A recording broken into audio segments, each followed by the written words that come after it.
I finally got around to doing this puzzle, the Battle of Gibraltar, and I hope I'm now pronouncing it correctly. And thanks to you, you know who you are, helping me in the right direction. I hope I've got it right. And it is by Jumbo, and it is a 2,000-piece puzzle. I absolutely love the experience. So what I usually love to do is to look at the original artwork, look into the artist and the history of the painting, maybe even the history of the event that is showcased here. And again, it's no surprise. The original puzzle is, or the original image is bigger on both sides. On this, the right-hand side, there is more ocean on this side and sky on the top, nothing too much detail. So I'm not too sad about what was cut off on this side. On this side, on the left-hand side, however, there was a structure here in the bottom corner that resembles a castle, and there was more people. I will try to insert a photo here. That is something I would have loved to appear on the puzzle, and I would have loved to be able to puzzle that as well. But it's not the first time that I've noticed this on the fine art puzzles. They do tend to cut off a chunk of the puzzle image on both sides. So I wasn't surprised to see that, although I would have loved for the extra detail to be included. And I assume the puzzle technology from those days didn't allow for the puzzles to be other sizes than this. But with the technology that we've got nowadays, I believe it is possible for them to create a puzzle with the full image, even though the size of the puzzle will not be standard. So personally, I prefer the original image in its full, even if the size is off, it doesn't matter.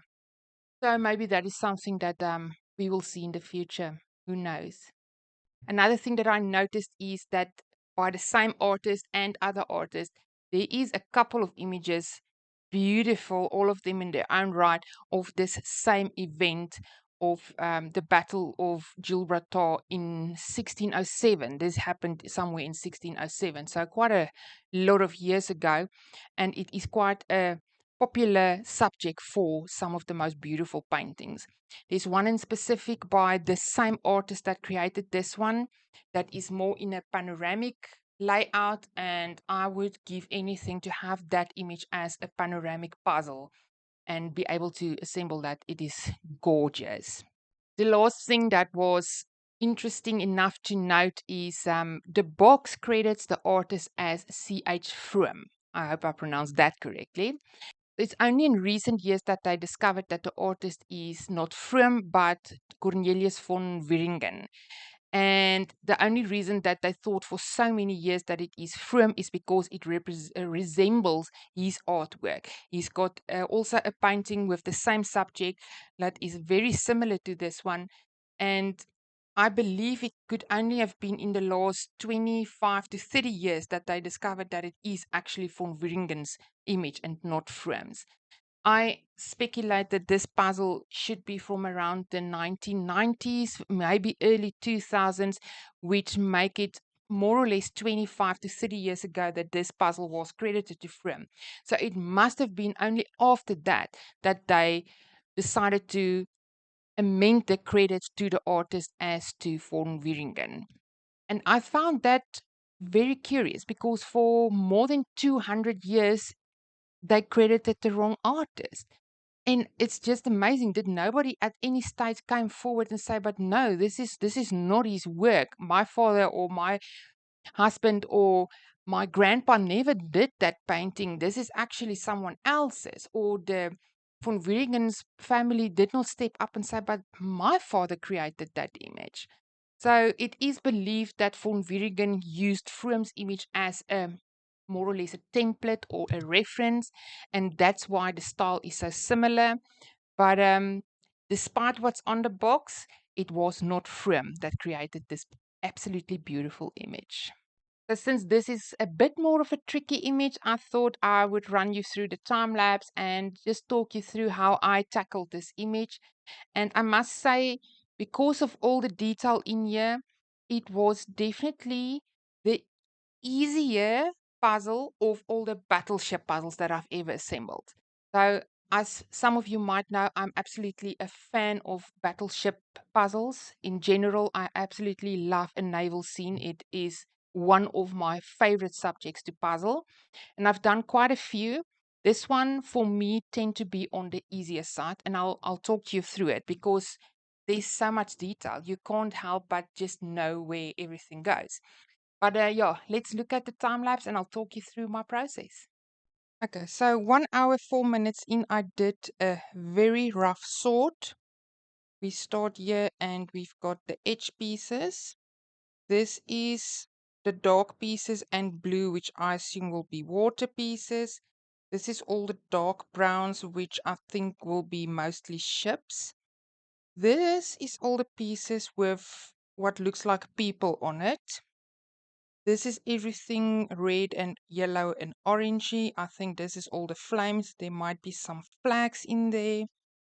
Then we've got two balls with sky pieces, and we've got two more balls with light pieces with rope work on it. Some of that might connect to the sky, some of them might connect to the ship.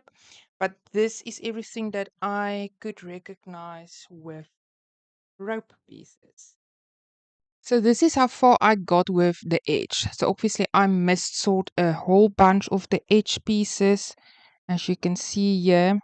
And then I've got these that looked like edge pieces, but they fit together mostly. And there's three here that still missing their pairs. But I believe that somewhere in that bowls is the other edge pieces, which I probably believed were some of these pieces. So since I couldn't complete the edge and the sky edge more or less looks complete, I think I will start with the sky. I will bring that piece down, work on it without having to reach too much, and as I progress, I will just move it up, and hopefully as I progress, some of the edge pieces will come out. So as I've shown you before the time lapse started, I did a rough sort of the pieces and then I started with the edge pieces. And I just need to note that the cut of this puzzle reminds me a lot of the cut of a Iduka puzzle. All the pieces were only two innies and two outies, and then you've got the odd ones that has got the curves that fit into each other. It's not interlocking. You can push them together and they will fit. That helped a lot. But for the beginning of this puzzle, it was confusing because I wasn't always able to determine if it was an edge piece or not. And with that in mind, I couldn't take out all the edge pieces initially. I did manage to find most of the sky edge. So I put that together and I decided to start on the sky. So if you've been following my videos for a while, you will know I tend to do this for especially bigger puzzles. I like to move down the top part of the puzzle and start working on that. In this case, I knew I would start with the sky, which is the piece of this puzzle that has got the least detail, and that would mean that this will be the most difficult part of this puzzle. I was aware of that and I made the conscious decision to start with the sky in any case. One, if I bring the top down and I work on that, I don't have to reach as far. And I don't mind spending, let's say, half the time I spend on the puzzle only on the sky, because I know if the difficult part, the sky part, is finished, the rest will go faster. And that's usually how I do it. I don't have a problem with sky. And in this case, it did work out for me. And the sky, you will note, has got some detail that helped a lot. Not only do we have all these objects and people that is thrown into the sky, I can only assume it's something like a tornado and strong winds or something that pulled these people from the ships and throw them through the air. But all that small details, it helped. Then we've got a lot of the flags that was touching in the sky. This white one there, you will see from very low in the puzzle, it went to almost touching the edge piece, so that helped a lot. And then, of course, another thing that was absolutely helpful is all the color gradients and variations in the sky. We've got pieces of blue, we've got purple, we've got greenish, we've got cream color, we've got something that touch on white. So there was so many different colors. They were mostly grouped together, and I was able to more or less fit these colors together and assemble them. You will note that I've got a cardboard on top of the puzzle where I put all the curvy pieces, and as far as possible as I went, I tried to pair them up with the pieces that belongs together. That helped a lot because the moment I've got two next to each other, I've got more detail to work off from. I've got a better idea of the color gradient. I've got shapes to work off from. So that was definitely helpful in the sense that every two pieces was bigger. It gave me more detail. And then again, I touched on this on a previous video. Celebrate the small wins. If I got an island of little green pieces together, I take it as a win. That is 15 pieces that I don't have to worry about. If I've got 20 pieces connected to the edge, I am considering that as a win. That's 20 pieces I don't have to worry about. And the further I got along with the sky, the more contact details I've got to work off from. So before I was able to finish the sky, I reached a point where the ship and the rope work started to connect with the sky. And I decided to, with the sky pieces on the table and the curvy pieces on the board, to also take out the rope pieces and start putting them on a separate cardboard, because at that stage it was easier for me to start looking for specific rope pieces that touch on the sky than it was to probably search for the sky pieces that's mostly one color. So you will see me take out a new board and taking out more and more of the rope pieces as I go along to have more of the pieces visible to me. And again, that is something that I prefer. This is my personal preferred strategy. I am the type of puzzler that love to see all the pieces. If I'm looking for a piece, I want to be able to look for it till I found it. So as the ship's masses and the flag started to come in, I had more to work off from. It was easier to distinguish where the plain sky pieces went. I was still able to build little islands and connect them. And at the end of the sky section, it was basically just holes that was left that I needed to fill in. And again, because of the color gradient differences in both sides, it was easy enough to determine which of the pieces go to what side.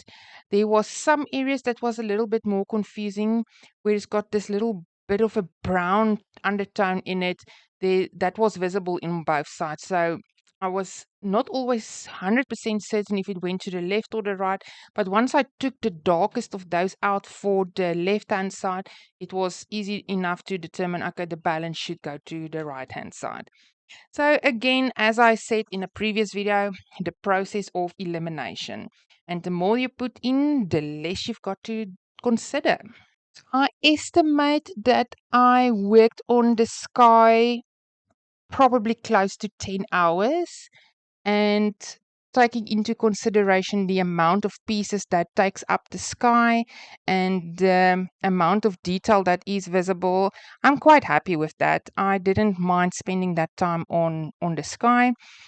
And then it was coming down to the rope work mostly, and from there the ship.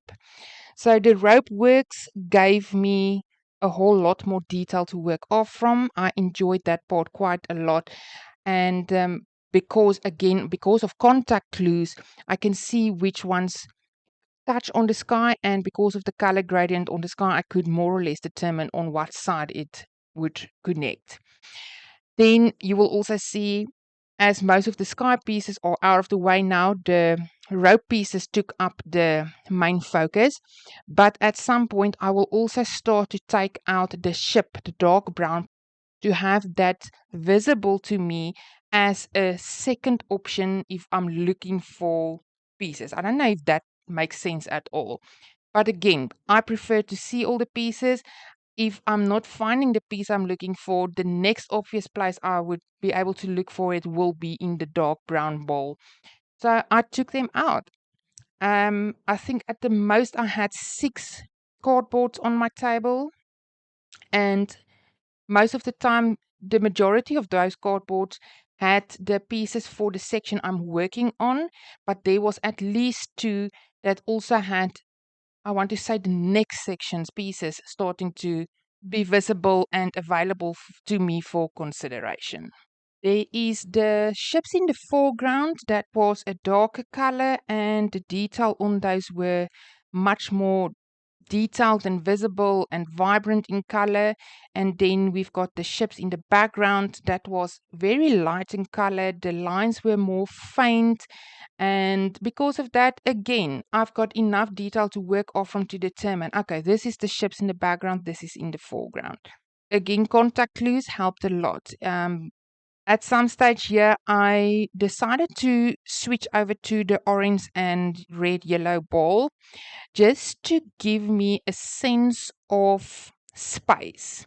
I wasn't sure how far down I had to work before I was able to connect to the fire and flags and stuff that was of the red and orange and yellow colors. So I decided to assemble that piece and put those more or less where I think they would go in the puzzle. And that is just to give me a sense of space. So except for the fact that I've got an idea of how much I need to complete before I can connect them, I've got another point from which I can work. I've got another point from where I can look for contact clues. So for every little bit that was assembled, I had more options to consider. So again, process of elimination. Once the orange, red, yellows was assembled, I kind of ignored those pieces up until a point where I knew, okay, I was now able to connect them. And at this stage, I had like 3 or 4 different things I could focus on. I have the ships in the background. I've got the brown of the ships. I've got the ships in the foreground. I've got the pieces that connect to the fire. So this was a very detailed puzzle compared to some of the others I've done in the past. And the detail was enough to constantly have me moving forward. There wasn't really a time where I felt like I stared at pieces for hours on end and there was no progress at all and I got frustrated.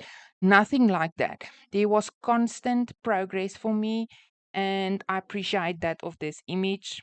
It was more or less at this point that I was also able to start looking for people pieces. There was people on the ropes, and again, I could have sorted those pieces into the ropes ball, or I could have sorted them into the ball with the people pieces.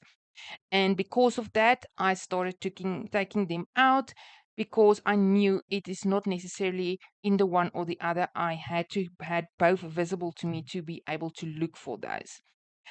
I started getting some of the edge pieces, and I was able to connect more edge pieces and complete the edge, which completed the sense of space, which was absolutely helpful.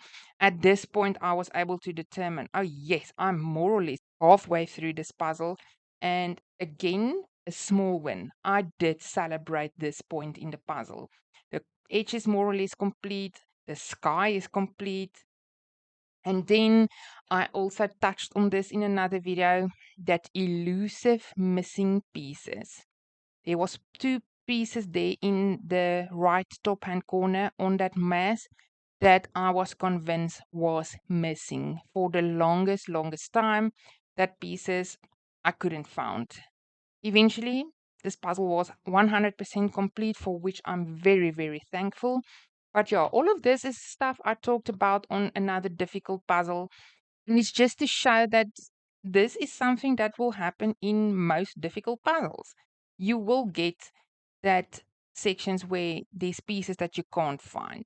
You will get where the colors are so similar and you can't determine the transition lines. That is the thing with difficult puzzles. You will get those.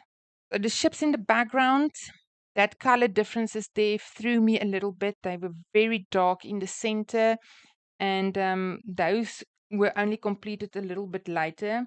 So before I was even able to complete those, I started working on the light blue of the water.